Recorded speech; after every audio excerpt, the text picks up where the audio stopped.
Corona के इस संकट काल में जब हमारी हर सुबह एक डराने वाली खबर के साथ हो रही है और हर रात हम एक निराशा भरी खबर के साथ सोने जा रहे हैं, अपना मनोबल बनाए रखना, अपने आप को सकारात्मक बनाए रखना एक चुनौती है। और ये सकारात्मकता आती है सहजता से। और हमारे साथ आज ऐसा ही एक सहज और सकारात्मक शख्सियत जुड़ रही है। वो शख्सियत है जाने माने अभिनेता रघुवीर यादव। बॉलीवुड के मैसी साहब यानी रघुवीर यादव किसी पहचान के मोहताज नहीं। 1985 में अभिनय की दुनिया में कदम रखने वाले रघुवीर यादव ने लगान, दीवार, अशोका, डरना मना है और अभी हाल ही में आई फिल्म रोमियो अकबर वॉल्टर में काम किया है। मध्य प्रदेश के जबलपुर के रहने वाले रघुवीर यादव राष्ट्रीय नाट्य विद्यालय से डिग्री हासिल कर चुके हैं। मुंगेरी लाल के सपने में मुंगेरी लाल की भूमिका निभाई थी। इनका एक गाना भी है जो काफ़ी फेमस हुआ था, महंगाई डायन खाए जात है। ये पहले भारतीय ऐसे नायक हैं जिन्हें silver peacock best actor award भी मिला है। तो अब हम स्वागत करने जा रहे हैं अभिनेता रघुवीर यादव का।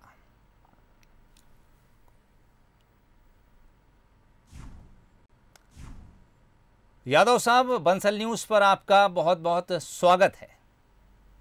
बहुत बहुत शुक्रिया जी, धन्यवाद। और इस वक्त हमारे साथ चैनल हेड शरद द्विवेदी भी जुड़ गए हैं।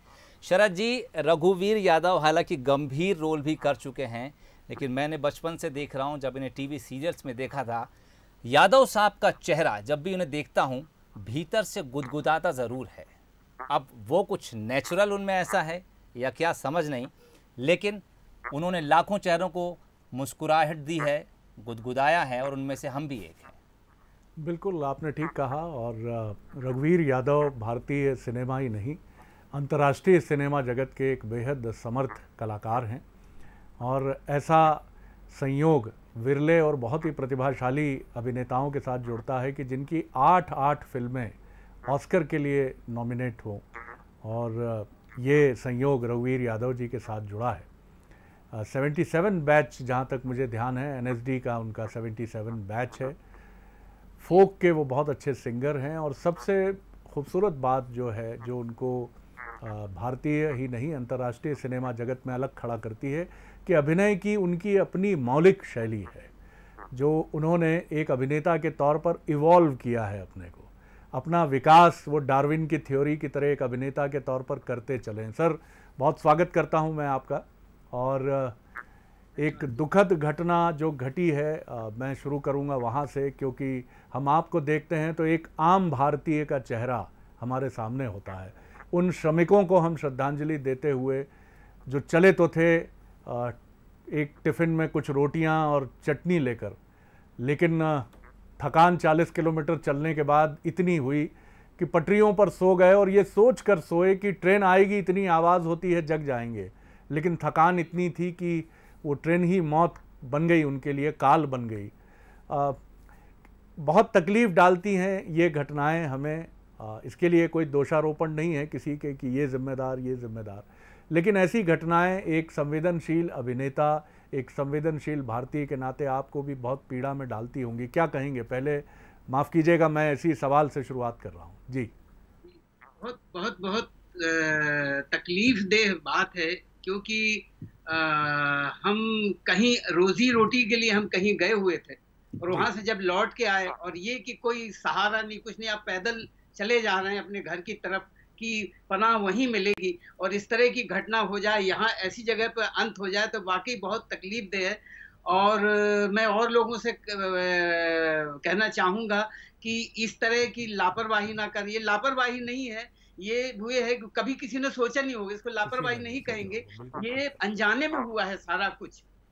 तो क्योंकि हम ऐसी आपदा में इस वक्त फंसे हुए हैं, तो हमें बहुत सोच समझ के सतर्कता से काम लेना होगा, नहीं तो इस तरह की घटनाएं होती चली जाएंगी। तो हमें अपने आप को भी बचाना है, और अपने आप को बचाते हुए दूसरों को भी बचाना है, क्योंकि अपने साथ साथ हमारे ऊपर जिम्मेदारी कितनी है, हमारे परिवार की जिम्मेदारी है, हमारे गली मोहल्लों की जिम्मेदारी है, हमारे ऊपर देश की जिम्मेदारी है, शहर की जिम्मेदारी है। सब अपनी अपनी जिम्मेदारी समझेंगे तो सबकी जिम्मेदारी को हम बाकायदा बखूबी निभाते चले जाएंगे।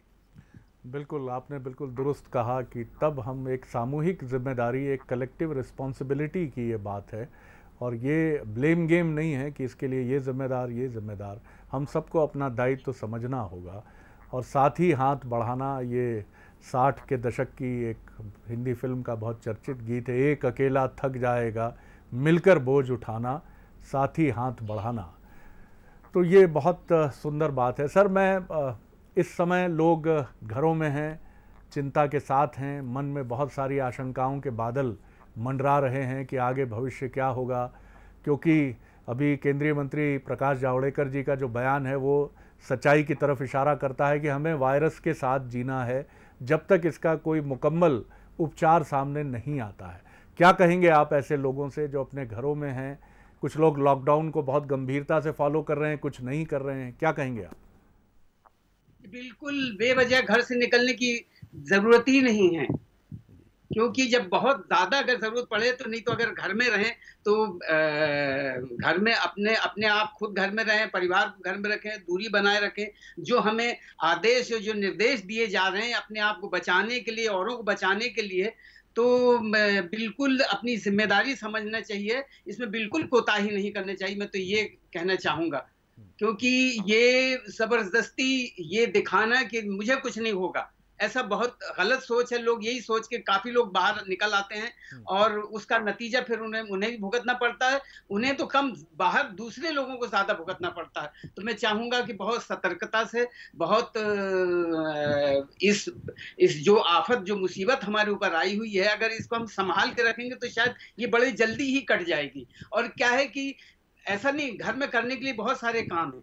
हम बहुत दिनों के बाद अपने आप को हमने टटोलने की कोशिश की है। मैं जो अकेला रह रहा हूँ यहाँ, अकेला मतलब घर में जो मैं हूँ, तो मैं बस यही है, मेरे पास किताबें हैं, मेरे पास म्यूजिक है, मैं कुछ कुछ करता रहता हूँ। और वाकई सच कह रहा हूँ, मुझे दिन छोटा लगने लगा है। तो अपने लिए कुछ शौक पैदा करिए, कुछ सीख लीजिए, कुछ पढ़ लीजिए, जो सालों से हम नहीं कर रहे थे, अपने आप को पहचानने की कोशिश नहीं कर रहे थे।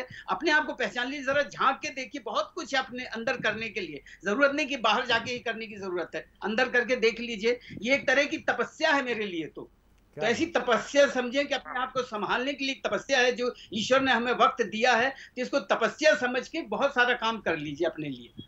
मेरे ख्याल से बहुत ही सुंदर अभिव्यक्ति आपकी रही है। इससे बेहतर जो भी लाखों दर्शक इस समय जो ये कार्यक्रम देख रहे हैं, मुझे लगता है रघुवीर जी का ये जो पंच है, ये आपको याद रखना चाहिए। ये एक तपस्या है, और भारतीय सनातन परंपरा में आपने और हमने ऋषि मुनियों सहित तमाम तरह के व्यक्तित्वों की तपस्याओं का जिक्र सुना है, और हमेशा इसका फल बहुत अनुकूल, मीठा और सकारात्मक होता है।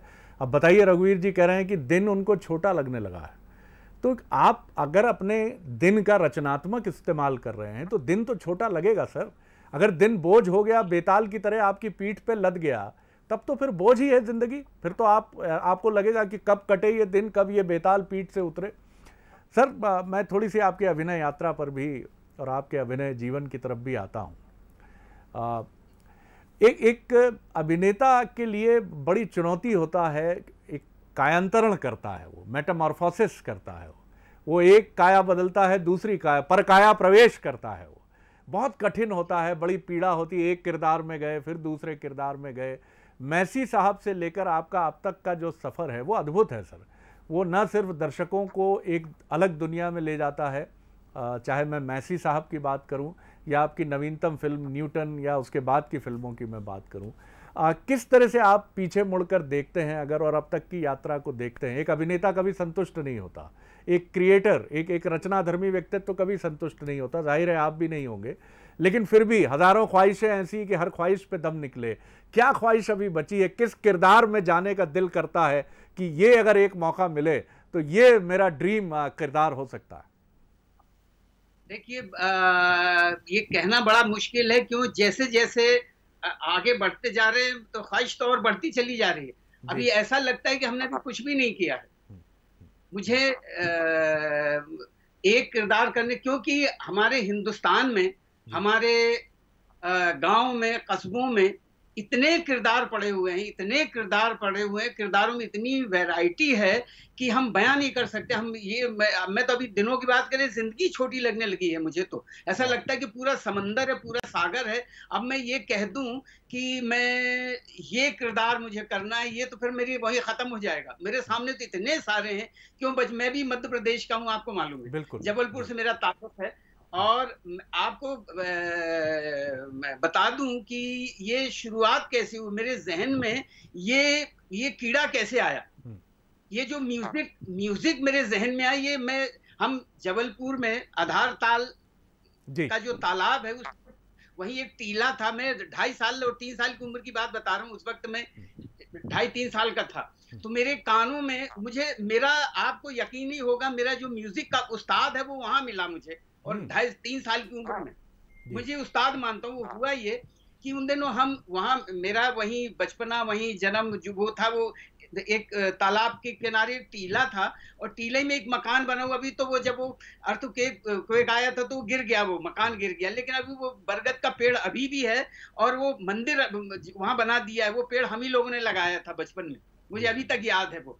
और वो आधार ताल जो थी, मेरे नाना जी की जमीन हुआ करती थी, तो वहां हम खेती करने जाया करते थे। तो वहीं मेरा जन्म है, वहीं वो था। फिर बाद में तो हम यहाँ रांझी करूंदी की तरफ आ गए थे, लेकिन वो जगह है, वहीं हमारी खेती थी। तो मुझे याद है कि सिर्फ एक मकान हमारा, और वहां से एक दूर से वो मेढ़ों से एक पापड़ बेचने वाला निकला करता था। ये पापड़, ये मैं 52-53 के आसपास की बात बता रहा हूँ। वो पापड़ वाला पापड़ गा के बेचता था। उन दिनों यही था, म्यूजिक था, पूरे फजा में म्यूजिक भरा हुआ था। तो वो इस तरह से निकलता था कि मूंग का पापड़ लो, उड़द का पापड़ लो, मूंग का पापड़ लो, उड़द का पापड़ लो। बस ये स्वर मेरे कानों में पड़े, मैं जिंदगी में कभी नहीं भूल सकता। और मैं दिन भर घर में पापड़ बेचते बेचते और सिंगर बन गया जी। गायक मुझे उस पापड़ वाले ने मुझे सिंगर बना दिया। फिर उसके बाद तो रामलीला, रासलीला, वहां उन दिनों बड़ी खूबसूरत रामलीलाएं हुआ करती थी। अब तो टीवी और ये सब जो टेक्नोलॉजी इतनी आ गई है कि वो हमारी जो जड़ें थी, जो हमारी जमीन थी, वो ऐसा लगता है धीरे धीरे हम भटक गए उन सारी चीजों से। तो हुजूर, मैंने सब इन्हीं चीजों से, रामलीला, रासलीला, जहाँ जिंदगियां हुआ करती थी, जहाँ जो इतने तरह के जो इमोशंस हुआ करते थे, जो हम सदियां इतनी तरह की हुआ करती थी गाने का। मुझे याद है वो जो रामलीला में एक पंडित जी हुआ करते, तिलकधारी पंडित कहते थे, वो रामलीला में गाता था। अब देखिए, उस वक्त हम तो बिल्कुल देहाती आदमी, हमें क्या मालूम कि अगर तकलीफ हो तो कैसे गाया जाता है और खुशी हो तो कैसे गाया जाता है। उन दिनों वो क्या है, जब रामलीला चलती रहती तो वो चौपाई गाया करता था जी। और चौपाई, वो जो चौपाई का जो असर होता था कि जैसे कोई भी एक चौपाई ले लीजिए, मंगल भवन मंगल हारी, द्रवहु सुदशरथ अजर बिहारी। कभी ऐसे गाता था और कभी मंगल भवन मंगल हारी, द्रवहु सुदशरथ अजर बिहारी। क्या बात है। और अगर तकलीफ की बात हो जाए तो और उसको खींच देता था। मंगल भवन मंगल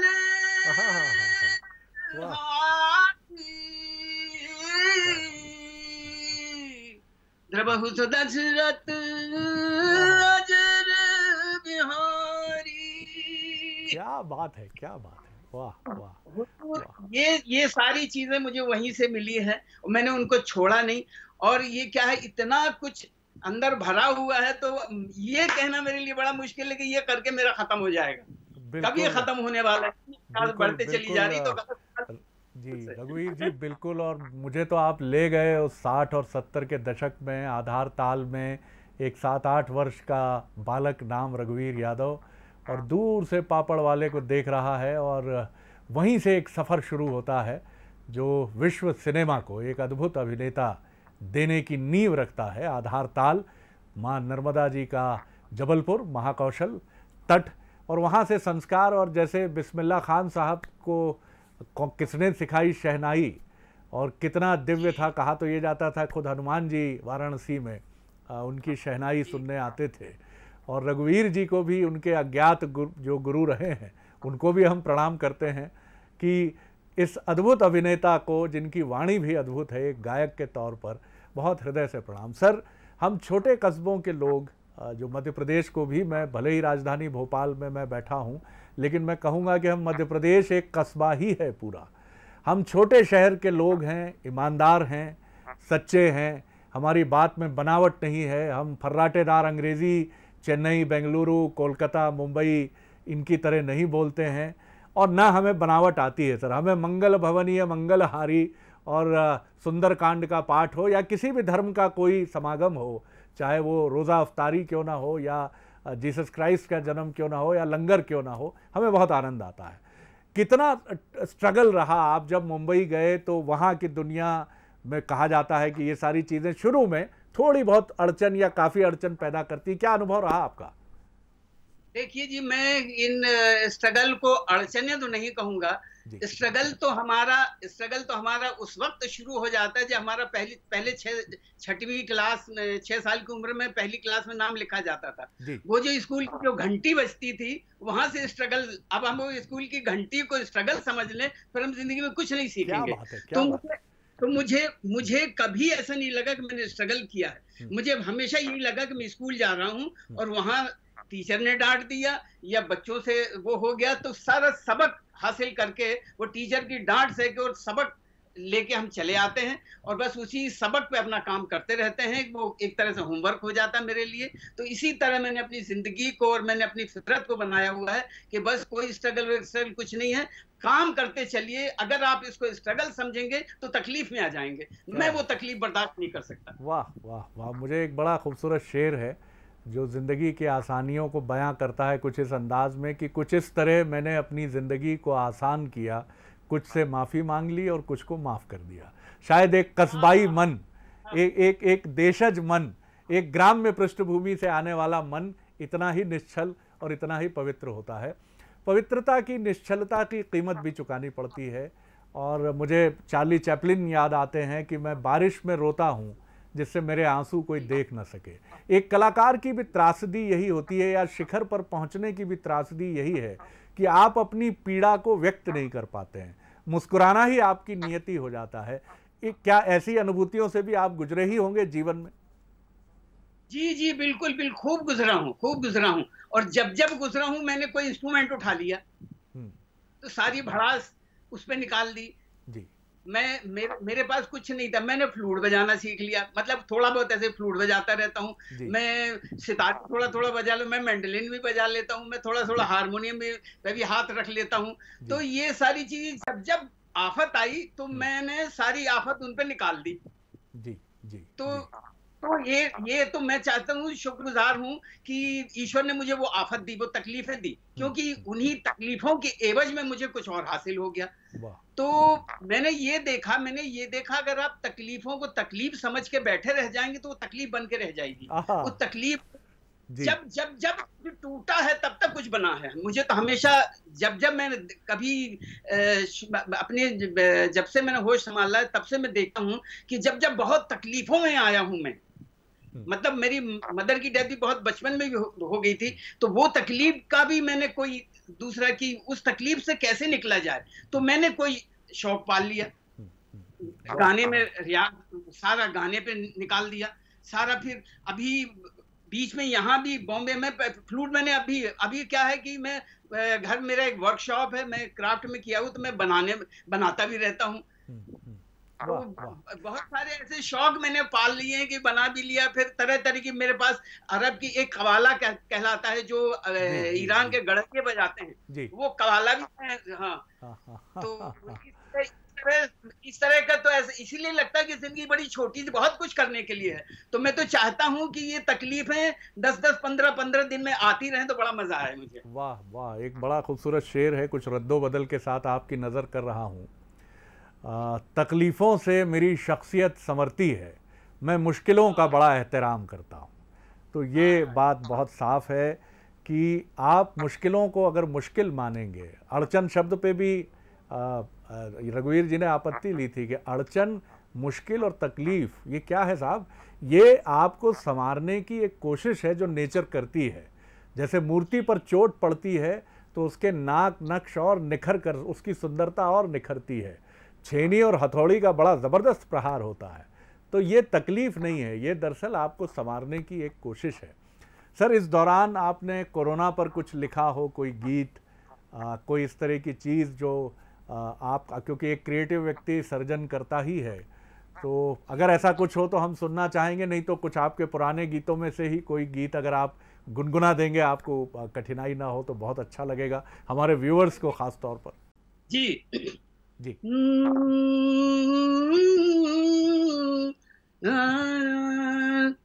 बेवजह घर से निकलने की जरूरत क्या है?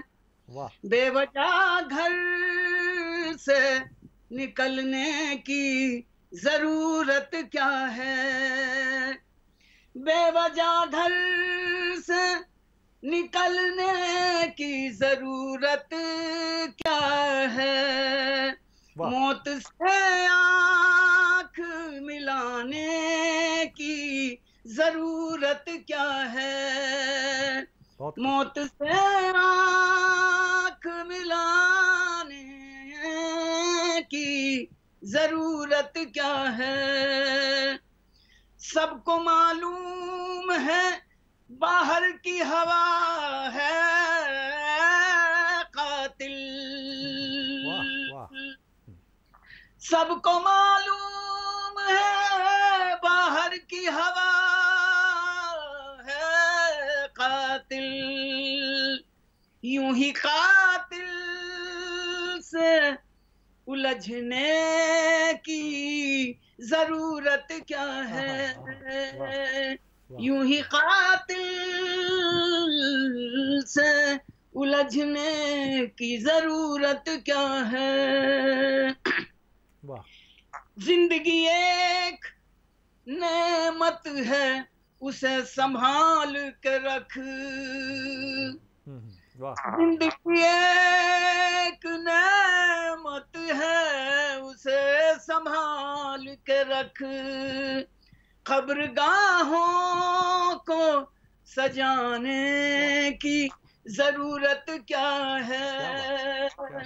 खबरगाहों को सजाने की जरूरत क्या है?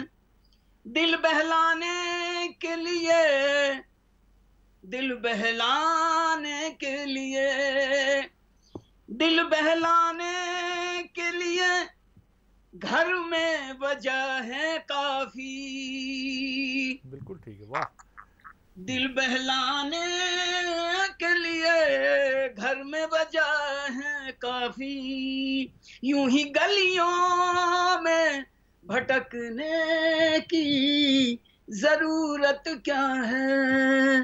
बेवजह घर से निकलने की क्या बात है, क्या है? वाह वाह वाह वाह वाह सर, एक अलग ही अंदाज इस गज़ल का। वाह, मज़ा आ गया। बहुत खूबसूरत अंदाज में आपने इसे बयां किया। मैं कंक्लूड कर रहा हूं सर, अभी न जाने कितना अभिनय का ख़जाना आपके भीतर है, ये ईश्वर और रघुवीर यादव जी ही जानते हैं, और वो हमें मिलेगा, अवश्य मिलेगा।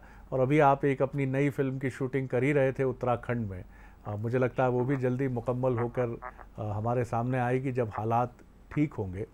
और आपका वो चर्चित गीत भी मुझे याद आता है, जाते हुए अगर आप एक लाइन उसकी गुनगुना देंगे,